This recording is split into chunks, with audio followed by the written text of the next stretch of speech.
लवकर माणिकपूरचं PSC देखील लवकरात लवकर म्हणजे येत्या 4-8 दिवसामध्ये 15 दिवसामध्ये आपल्या महानगरपालिका त्याच्यात काही बाबी आहेत, जिल्हा परिषदेच्या शाळा आहेत त्याच्या पण काही बाबी आहेत, नाममात्र भाडा ठरवणं वगैरे वगैरे वगैरे काय काही ज्या टर्म्स कंडिशन आहेत. पालकमंत्री आणि सगळ्यांबरोबर कलेक्टर 2-3 मीटिंग केल्या आणि त्याच्यामध्ये शेवटी हा रस्ता निघालेला आहे का ज्या ज्या PSC आहेत त्या महानगरपालिकेच्या ताब्यात आहे. म्हणजे इकडे लवकर माणिकपूर सारख्या चांगल्या ठिकाणी तुम्ही पाहिजे जेवढं बऱ्यापैकी मोठी जागा आहे कॉलेजला PSC तर तिकडे आपण महापालिकेच्या माध्यमातून जेवढं मोठं हॉस्पिटल करू शकतो तेवढं मोठं निश्चितपणे नजीकच्या काळामध्ये करू. म्हणजे PSCचे पण जी काय वसई तालुक्यात असेल, विराट असेल, नालासोपाऱ्यात असेल, वसईत असेल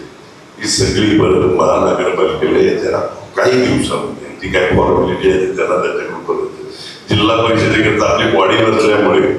लक्षात आलं का मात्र बॉडी नसल्यामुळे शिक्षण मंडळ नाही, शिक्षण मंडळ नाही म्हणून जिल्हा परिषदेची शाळा आहे. तर त्याच्यावर तुम्ही प्रवीण शेट्टी तुम्ही जाऊन बसा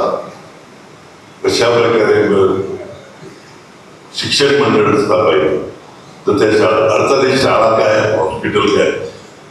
ही लायबिलिटी आहे त्यामुळे काही फायदा होत नाही, खर्च जास्त होतो. परंतु आपल्या लोकांना दर्जेदार ज्यांना परवडत नाही त्यांना शिक्षण बाहेरच्या ह्याच्यामध्ये आणि दर्जेदार मेडिकल फॅसिलिटी मिळावी त्याच्यामुळे हा वाढलेला कितीही खर्च असला तरी तो आपण करायला पाहिजे.